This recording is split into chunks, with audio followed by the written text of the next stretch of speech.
Finnegan issue 6, solid. Definitely, like I just don't know exactly what they're gonna do with this story. Like it's not, again, like the way things were trending, it's just kind of gone in an odd direction. I feel like it was this is a rare 8-issue book for AWA, and I think Marjorie Finnegan probably would have been best served at 6. Yeah, you might be right about that. There's definitely a little bit of fat in here. I mean, there's definitely a funny moment in this issue. Oh, and there's some fat. Yeah, that's for damn sure. I did enjoy that. But anyways, IDW, Usagi Yojimbo 23, which of course Joe talked about a while back on the show. Star Wars: The High Republic Adventures, The Monster of Temple Peak issue 3. Valiant has Harbinger 1. Vault has Human Remains issue 2. Vault has some big ones for this solicit, by the way. Yeah. And then Comixology Snow Angels 2 issue 5. Joe talked about Snow Angels on here a while back. I got to read that because it was Jock and Lemire, right? Yeah, tremendous. Yeah, and then again, going back to Image, this could be a little bit messy, but we have Spawn 323, Crossover 9, Gunslinger Spawn 1, Ice Cream Man 26, Time Before Time 6, Echolands 3, Mom 3, That Texas Blood issue 11, Chew 9. Then for me specifically, Sweet Paprika issue 4, Amanda Mungy issue 7, Oblivion Song issue 34. There's 3 more issues to go in that story. And then for both of us, aside from Spawn 323, Crossover 9, and Gunslinger 1, we also have Good Asian 6. Actually, no, I'm not reading that. Just you, because I had to say no to that. Philadelphia 18. I guess Nina Hawes got pushed back, so you guys got a ton of insight from Rodney on that. If you haven't listened to it already, go back and listen to it. Second Chances 3. Finally, Joe, next month we're going to get a new Second Chances because we've been ahead of this for a while. And issue 1 is finally supposed to be finally out. And then Vinyl issue 5, which I'm behind on, and you said you were going to drop off on, and you've stuck with it. Yeah, this is so I alluded to it last week, and I didn't want to get into it too much because I knew it was being pushed to this week. This is the weirdest fucking book, man. And I've read some weird shit. And yeah, but Die was like weird, but it was like organized. This is just like weird as in like, what the fuck? What am I reading? Why am I reading this? How is it pulling me in? Like, I didn't know how I felt after the first 2 issues. Right. So I read 3. Like 3 was, I think, the most organized book of the entire 5-issue series.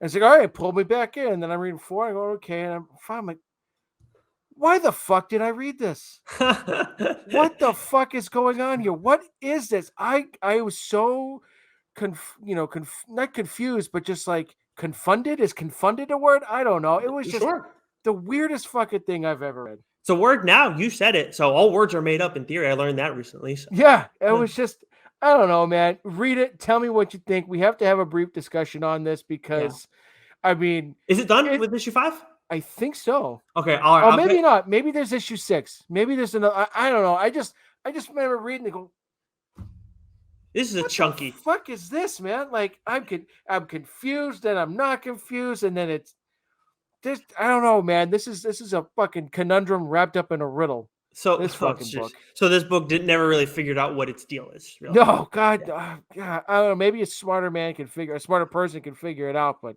well, all right.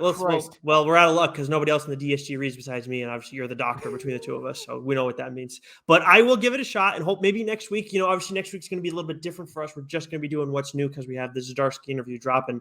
But we'll maybe we can slide in a conversation on that as well. But that does. I'm disappointed. Like that's because we thought this was going to be a crazy series. The art in this is nuts. Like, it's crazy. Don't get me wrong. It is fucking crackers, but like we need organized chaos. Is really what the fuck am I reading here, man? Yeah, absolutely. Now we can't necessarily say that for some of the books that came out from Boom. We got 2 heavy hitters out this week. Of course, We Only Find Them When They're Dead, issue 9, and Dark Blood, issue 4, which you're reading both of those. But then we also got Once and Future 21 and House of Slaughter, issue 1, which you reviewed for Geeks Worldwide. Where do you want to start? Well, let's start with Once and Future. And man, like just again, so actually there's something that both these books have in common, actually. Like Something Is Killing the Children was only supposed to be 5 issues. Ah, yes. Right? Mm-hmm. Once and Future was only supposed to be 5 or 6 issues. Right. And these books, these are the 2 books that, initiated the boom rule. Mm-hmm. And Yeah. and so here we are 21 issues later into Once and Future, and just when you think they can't introduce anymore, they do. And Yep. just when you think like you've seen, cracker's ass action, you get more, man. Mm-hmm. And so I thought this issue was a good balance of storytelling and action. Like usually I think what we find is that we get issues that are either heavy on the storytelling, light on the action, or heavy on the action, light on the storytelling. And this was much better than the bridge book that we mentioned earlier, Mm-hmm. from Not All Robots. Like there was good storytelling, there was good action. We get some new information here. Like Gillen is like, man, like part of me says like we need to wrap this up at some point. Like I want to know like where Yeah. this is going, because it feels like each issue they just keep adding layers and layers and layers and layers and layers, and Mm-hmm. how will it all wrap up? But at the same time, I don't want it to stop either. Yeah, it's been so good. I mean, I know you had concerns about there being a bit of a lull somewhere in like the 10 to 15 issue Yeah, range. somewhere around there. Yeah. Somewhere in that range, but it's been just I've really enjoyed it ever since I you talked about it on the show. It's been absolutely high octane gas pretty much the entire way. Yes, there have been some pauses in the action, but when they always give us something at the end where it's like, oh fuck. Yeah. And you don't honestly need it every single time, but we still get it. Even in this issue, it's like, oh fuck, like wait a second. Yeah. I think the action in this is there's the one issue, I can't remember what one it was, where you got grandma picking off crows on her rocking chair. That is some next level wacky ass shit. Yeah. More at his best. Yeah, Mora is outstanding. I mean, he's as good as Gillen is with this series. Mora is right there with him, keeping pace. But the action from this one may be like action movie type stuff. May be the best shit that we've seen in that ilk from this issue. I think from this series. Yeah, there was and we got some added elements to this too, and we've been seeing over the past couple of episodes issues. We've seen a little different side of Gran. She's been a little bit more sentimental. Yeah. And you know what? You know what that's telling me? I feel like we're gonna lose Gran. Oh, right. Especially there was one moment in this issue where that's a good call. She has a picture. She asked for a picture to be taken, and she puts it sort of in a memory, but we find out she's got like this little memory drawer, and so I'm like, I read that. My first instinct was, this is foreshadowing. We're going to lose Graham, and that may be how this arc ends, which will be an emotional gut punch because I fucking love Gran. I hate that you just said that because it makes a lot of sense.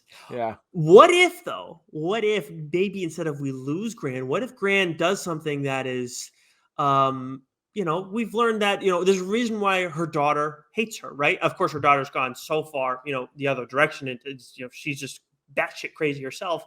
But what if Gran does something that is like, I have to do this for the greater good, but people close to me aren't going to like me for it? What if she has to, pull a trigger in some capacity and, we end up seeing another character who we care about a lot. I'm not sure who, but what if she does something like that? And then we learn like, fuck, Gran is the asshole in all this. Well, that would be the twist, to be honest with you. It'd be a Taylor twist. That's sure. Yeah, it would be. But I got a feel we're going to see either a sacrifice or, something happen. And because, I mean, that was a very distinct image.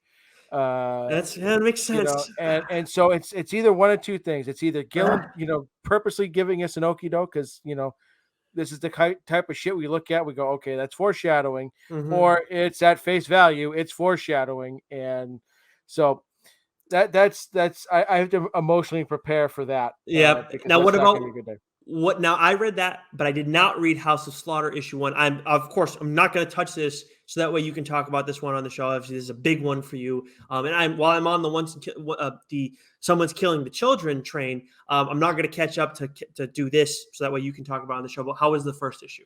So, I mean, the first issue was excellent. I mean, it was everything that the last arc of Something is Killing the Children was leading up to. Right. So House of Slaughter is a perfect continuation of, the events that transpired at the end of the last arc with Something is Killing the Children. But it's also setting its path. So, Something is Killing the Children. Its main, protagonist was Erica Slaughter, who I love. Now we're getting our main protagonist as Aaron, who we meet and we're introduced to in Something is Killing the Children. So now we're getting his sort of origin story and more so the origin story of the House of Slaughter. And he's a much different character. Far more complex, far more insecure. And they brought in Tate Bomdel, I think is his name. He's going to be co-writing this. I'm assuming he's going to be taking over for Tynan and writing this himself. And Tynan will be doing a lot of just sort of overseeing of it. And they brought in Chris Sheehan, who was the artist on Autumnal. That's right. To take over for Werther Deladera. Yeah, the main writer. But I'll tell you what, the art was seamless, right? And he's a great artist, and it's perfect for this book. It's perfect for the universe. So I'll have by the time you're listening to this on audio, the review will be up. If you're watching us now, that review will be up on Geeks Worldwide soon. But just a tremendous book. Nice, good. I'm glad I didn't let you down. Not that I expected it to, but you never know with any of these kinds of things.